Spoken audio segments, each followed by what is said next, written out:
हमें कहते हो हिकमत से चलो। जो मोहम्मद का सहाबी अंगारों पे लेट के मोहम्मद के दामन को न छोड़े, उसको कोई काफिर कहे मैं चुप हो जाऊं?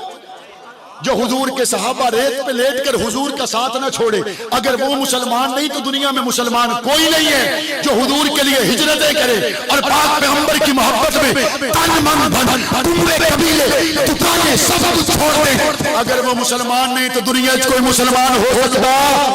सबसे बड़े मुसलमान कौन है? वला यअलमन्नल्लाहु अल्लज़ीना सदक़ू। इसी आयत के गिर्द बात कर रहा हूं। या अल्लाह, बेड़ियां पावड़ियां जरूरी है ना, बेड़ियां पावड़ियां जरूरी है, ये यतीमियां देखनियां जरूरी है। मुझे याद है वो वक्त, मैं जेल में गया वालिद साहब से मिलने, 4 साल हो गए थे जेल में थे। मैंने कहा अब्बा जी कब आओगे, कब आओगे? और मैं उस वक्त उनसे मिल रहा था जब करीब था कि अभी कोई खत आ जाए रिहाई का। और मंजर ये था, जेल में जो उनको बिस्तर मिला हुआ था वो बांधा हुआ था, और वो दरमियान में मैंने और अब्बू ने मिल के बांधा, और जो वो किताबें मुताला करते थे वो किताबें मैंने और अम्मी ने इकट्ठी कर दी। जो वहां से ले जाने की चीजें थी वो सब हमने इकट्ठी कर ली। अब बिस्तर के एक तरफ अब्बू बैठे हुए, एक तरफ मैं बैठा हुआ हूं। तैयारी हो गई और अभी तक रिहाई का परवाना नहीं आया। मेरे दिल में ये बात आई कि हो सकता है रिहाई की बजाय फिर से गिरफ्तारी का खत आ जाए। तो मेरे दिल में आया कि पहले से माहौल बना लूं ताकि कोई ऐसा खत आए तो हमारे पर जर्ब न लगे। मैंने कहा अब्बा जी जे रिहाई ना हुई तो फिर, मेरा ज़हन में ये था वो आगे से कहेंगे नहीं बेटा इंशाल्लाह आ जाएगी, या मेरे ज़हन में ये था वो कहेंगे बेटा अगर ना आई तो अल्लाह खैर करेगा। जब मैंने ये कहा तो मेरे ज़हन में ये था वो थोड़ी देर के लिए खामोश हो जाएंगे। मैंने कहा अब्बा जी जे रिहाई ना आई तो फिर कहते यही घोड़ा यही मैदान फिर इत्थे यही घोड़ा यही मैदान फिर इत्थे। फिर एक वक्त बदला जब 28 फरवरी 2000 को मैंने हिरार पार्क में उनकी तकरीर सुनी और वो ये फरमा रहे थे आजम तारक के जिस्म से जब खून का आखिरी कतरा निकलेगा उस वक्त भी मुझे अपने बच्चों की परवाह नहीं होगी, आयशा सिद्दीका की इज्जत की परवाह होगी। फिर मेरे सामने वो वक्त भी है जब उन्होंने कहा मुझे चढ़ते सूरज की तरह यकीन है कि इस रास्ते में मुझे कुर्बान होना है, और उन्होंने फरमाया वक्त आएगा कि मेरे बच्चे मेरी लाश को लिपट कर रोएंगे। 6 अक्टूबर सन 2003 को वो वक्त आ गया जब मैं अपने वालिद के जनाजे से लिपटा हुआ था। जमात के कायदीन शुहदा में, कारकुनान शुहदा में सिवाय आजम तारक के कोई सीना ऐसा नहीं है जिस पर जाते हुए 45 गोलियां सजी हो। वक्त आया चला गया, मुझे फैसला करना था कि मैं क्या करूं। एक फैसला तो मेरे सामने था कि सिद्दीक के दरवाजे पे खड़ा हो जाऊं तो गोली आ सकती है, अपना कारोबार कर लूं, दुकान बना लूं तो अपनी और वालदा की और बच्चों की जिंदगी संवर जाएगी। मेरे सामने ये था दरे सिद्दीका पे खड़ा हो जाऊं तो काल कोठड़ियों और मुख्तलिफ अजियतों का मुसाफिर बन सकता हूं, लेकिन अगर रुखसत के रास्ते पर चला जाऊं तो आसानियां मुंह खोले खड़ी हैं। जब मेरे दिल में ये बात करवटें ले रही थी मैंने अपने बूढ़ी मां के चेहरे को देखा। मेरी मां ने मुझे कहा बेटा तुझे पैदा ही अबू बकर की इज्जत पे पहरे के लिए किया है, तुझे पैदा ही फारूक आजम के दरवाजे पे खड़े होने के लिए किया है। जब ये बातें मेरे जहन में आई वक्त बदला, लंबी सी रात आ गई और मुझे ख्याल आया कि पीछे मेरी मां का क्या होगा। फिर मुझे ख्याल आया यहां आयशा के लिए हूं तो मां का हाफिज अल्लाह है। 31 जुलाई को मैं रिहा हुआ और 25 जुलाई को हम सूबाई असम्बली के रुकन बन चुके थे। 1 साल पहले हम काल कोठरियों में थे और 1 साल के बाद हमें ऐवानों में पहुंचा दिया मेरे रब ने। और जब वहां पर पहुंचे तो मंजर बदल गया। वो लोग जिन्होंने हमें सऊबतों में काल कोठरियों में डाला वो खुद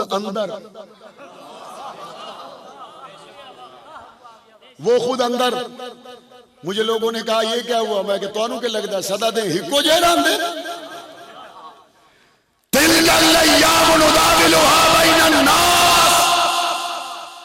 दिन बदलते रहते हैं। बस फर्क इतना है शहबाज शरीफ के बेटो तुम सियासत के लिए हो, हम अबू बकर उमर उस्मान वली के लिए हैं।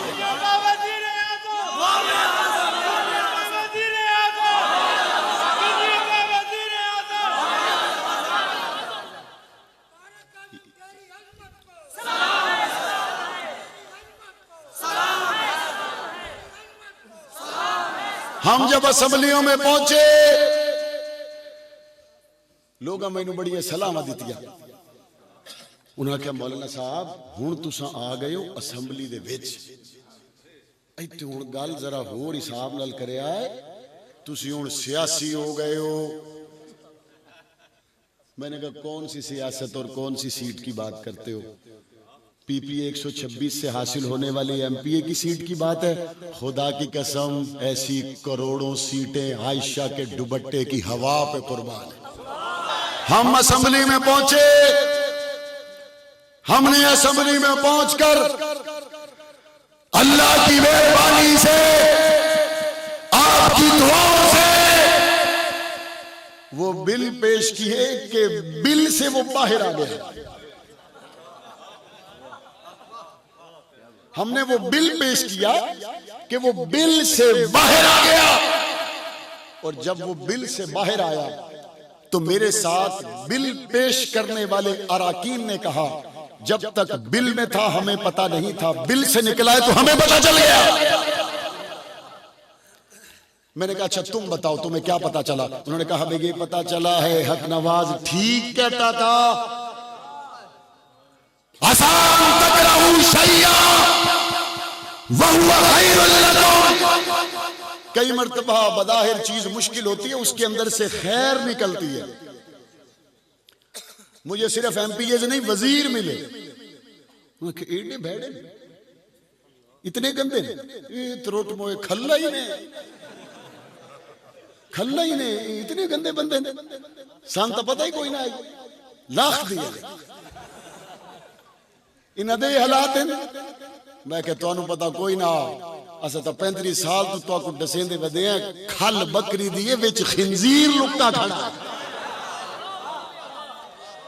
असा तो तुहाकू दसेंदे पे हैं ई गोश्त की दुकान ते सी पाए बकरी देन गोश्त कुत्ते दा विकया पिया। हम तो तुम्हें बता रहे हैं ये अहले बैत के वफादार नहीं है, ये सहाबा के वफादार नहीं है, ये खत्मे नबुव्वत के पहरेदार नहीं है। उस पर जो हुआ ये बात लंबी है। हमारा अगला प्रोग्राम खैर वाफियत से मंजिल तक पहुंच चुका है अल्हम्दुलिल्लाह। और वो क्या था, आपका भाई मुआविया आजम तारिक असेंबली में वो बिल पास करवा चुका है, कानून बनवा चुका है कि पहली जमात से लेके छठी जमात तक पंजाब के हर बच्चे को नाज़रा कुरान और छठी जमात से 12वीं जमात तक हर बच्चे को तर्जुमा कुरान लाजमी पढ़ना होगा।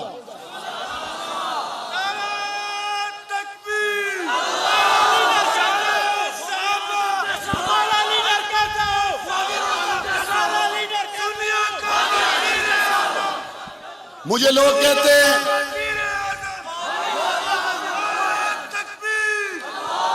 लोग पुछते नहीं दे नाल क्या हो सी, मैं क्या पहले बंदे मेरे को आके सिद्दीक दा शान पुछदे हुण स्कूल च उन्हां को मास्टर देसे सी गार दे विच सोहणे नबी दे नाल अबू बकर आई।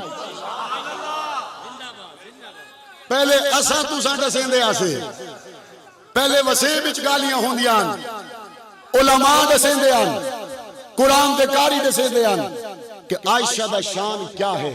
तो कुछ बंदे साडे जलसे आंदे आन तो कुछ कोई ना आंदे, कोई मसला कह नहीं। हुण असां तुहाडे किते आसान कर दिता, अपने स्कूलों च बहो, तुहाकू तुहाडा मास्टर देसे सी कि सूरे नूर आयशा सिद्दीका दा शान बयान करे दी पई। अब तो तुम कहते हो इन्होंने गलत कहा। जब कुरान का तर्जमा पढ़ोगे फिर कैसे कहोगे कुरान ने गलत कहा? हमें तो रिजेक्ट कर दोगे, कुरान को कैसे करोगे? और दूसरा, हमने असेंबली में जो अल्हम्दुलिल्लाह कारनामा मुकम्मल सरंजाम दे, आपको याद होगा आप में वो बंदे हाथ खड़े जिन्होंने मौलाना आजम तारिक को उनकी शहादत के आखिरी साल में देखा है, वो बंदे हाथ खड़ा करें। माशाल्लाह बड़ी तादाद है उन लोगों की। आपको याद होगा मौलाना आजम तारिक शहीद ने अपनी जिंदगी के आखिरी साल में ये तहरीक पूरे मुल्क में उठाई थी कि दुश्मन सहाबा वफाकी वजीर तालीम को ये यादाश्त पेश कर चुका है कि सहाबा के नाम पंजाब टेक्स्ट बुक बोर्ड की किताबों से निकाले जाएं। और मौलाना आजम तारिक ने वजीर तालीम के हाथ से वो यादाश्त को लेकर फाड़ दिया था और उन्होंने फरमाया था तुम सहाबा के नाम किताबों से निकालोगे, हम तुम्हें असेंबलियों से निकाल कर बार। जब मौलाना आजम तारिक ने आवाज उठाई, परवेज मुशर्रफ ने कहा मौलाना आजम तारिक साहब आप तसल्ली रखें, सहाबा के नाम निसाब की किताबों से नहीं निकलेंगे।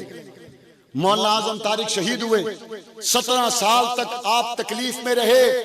इन 17 सालों में निसाब तालीम में तब्दीलियां होती रही या नहीं होती रही? आप रोज पढ़ते थे खत्म नबूवत का पैरा निकल गया, आप रोज पढ़ते थे सहाबा के वाकयात निकल गए, आप रोज पढ़ते थे अज़वाज मुतहरात के वाकयात को निकाल दिया गया। इन 17 सालों के बाद आपका भाई मुआविया आजम तारिक असेंबली में पहुंचा। हमने पंजाब टेक्स्ट बुक बोर्ड के मुताला पाकिस्तान, इस्लामियात और तारीख के तमाम तर इख्तियारात पंजाब टेक्स्ट बुक बोर्ड से लेकर मुतहिदा उलमा बोर्ड के हवाले कर दिए। हमने वो हाथ काट दिया है जो हुजूर की खत्म नबुव्वत पे डाके डालता था। हमने वो हाथ काट दिया है जो सहाबा के वाकयात पे डाके डालता था। वो हाथ कटा या नहीं कटा? कटा या नहीं कटा? अल्लाह का शुक्र है हम असेंबलियों में पहुंचे। हमने असेंबलियों में पहुंचकर मिंबर और मेहराब में कही जाने वाली बातों को फरामोश नहीं किया। हमने अपने शुहदा के दिए हुए सबक को याद रखा है, तरोताजा रखा है। आपसे पूछना चाहता हूं, वोट आपका भी बना हुआ है या नहीं? जितनों का वोट बना हुआ है हाथ उठाए ना जरा। सबका बना हुआ है। एक मुआविया आजम तारिक 371 के ईवान में है। मैं नहीं कहता मेरे दुश्मन से पूछो, मैं नहीं कहता मेरे दुश्मन से पूछो। और दुश्मन से मैं इसलिए कहता हूं जिसले तुसा जोर नाल डंडा मारो ना तो तुहाकू मालूम होवे कि मैं तो पूरा जोर लाया लेकिन कुत्ते दी चीख नहीं निकली तो वाल तुहाकू लगदा है डंडा सही जाते लगा नहीं। जो चीखदा वदा होवे तो तुहाकू तसल्ली होवेंदी बस सही जाते लगा है। मेरा मुझसे ना पूछो, मेरे दुश्मन से पूछो चीख रहा है या नहीं चीख रहा? चीका कूका है नहीं या कोई ना? चीका कूका आसमाना तेरे। मैं आपसे कहना चाहता हूं 371 के ऐवान में आप तक वो वीडियो सोशल मीडिया के जरिए पहुंचती रहती होंगी। खत्म नबूवत के लिए आपका भाई सहाबा अहले बैत की दर का अदना गुलाम कभी खामोश रहे? बोलो। डॉक्टर आफिया के लिए कभी हम खामोश रहे? अहले बैत के लिए कभी हम खामोश रहे? सहाबा अहले बैत की बात आए कभी हम खामोश रहे? फलस्तीन की बात हो कभी हम खामोश रहे? कश्मीर की बात हो कभी हम खामोश रहे? तो मुझे बताओ, क्या आपका वोट सिर्फ सोलंग नाली की बुनियाद पर ही जाने के लिए बना है? क्या आपके वोट की इतनी कम हैसियत है कि जो सड़क बना दे वोट उसको देंगे? लोग आदर मौलाना साहब वाल सड़क तो बनी है ना, सड़क तो बनी है तो वाल क्या करूं? मैं कह ठीक है, सड़क वड्डा एहसान होंदा है, गली वड्डा एहसान होंदी है, सुई गैस दा मीटर वड्डा एहसान होंदा है, या जेड़ा कुरान पहुंचावे वो वड्डा मोहसिन होंदा है? सड़क वाला होता है ना।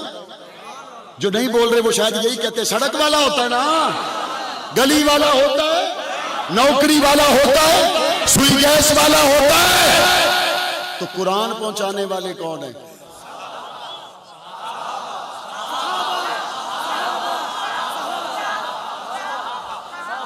सबसे बड़े मोहसिन अंबिया के बाद सहाबा है। अपनियां सड़कों ते गलियां चा के हिक पासे रख, मेरा वोट उसके लिए है जिसकी जान हबशे के काले बिलाल के लिए है। उस संदूकड़ी में वोट जाएगा जिसके दिल की संदूकड़ी में मोहम्मद का गुलाम रहता हो। उस संदूकड़ी में वोट जाएगा जिस दिल की संदूकड़ी में सहाबा अहले बैत की मोहब्बत हो। और हम ये समझते हैं कि सहाबा की मोहब्बत में दिया जाने वाला वोट, सहाबा और अहले बैत की मोहब्बत में की जाने वाली सपोर्ट, दुनिया में उसका नतीजा हार में निकले या जीत में निकले, मेरी सपोर्ट हो गई, मैं जीत गया, मेरा वोट चला गया, मैं कामयाब हो गया। इसलिए ये तय कर लें, दोबारा हमारी आपसे मुलाकात हो ना हो, जिंदगी रहे ना रहे, फासले कम हो या ज्यादा हो, फैसला कर लो जो मोहम्मद करीम की खत्म नबुव्वत का पहरेदार होगा, वोट का हकदार हो, सपोर्ट का हकदार हो, जो सहाबा अहले बैत की इज्जत का चौकीदार होगा, वोट का हकदार। पक्की बात है? तैयार रहोगे? खड़े रहोगे? तशरीफ रखे, अभी तो मेरी गुफ्तगू शुरू ही नहीं हुई। हमारा लीडर कैसा हो? बैठ जाओ, बैठ हमारा लीडर कैसा हो?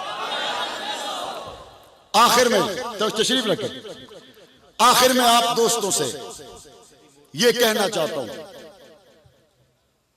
इस वक्त अफगानिस्तान तालिबान के हाथ पर अल्हम्दुलिल्लाह फतह हो चुका है, सबको अल्हम्दुलिल्लाह।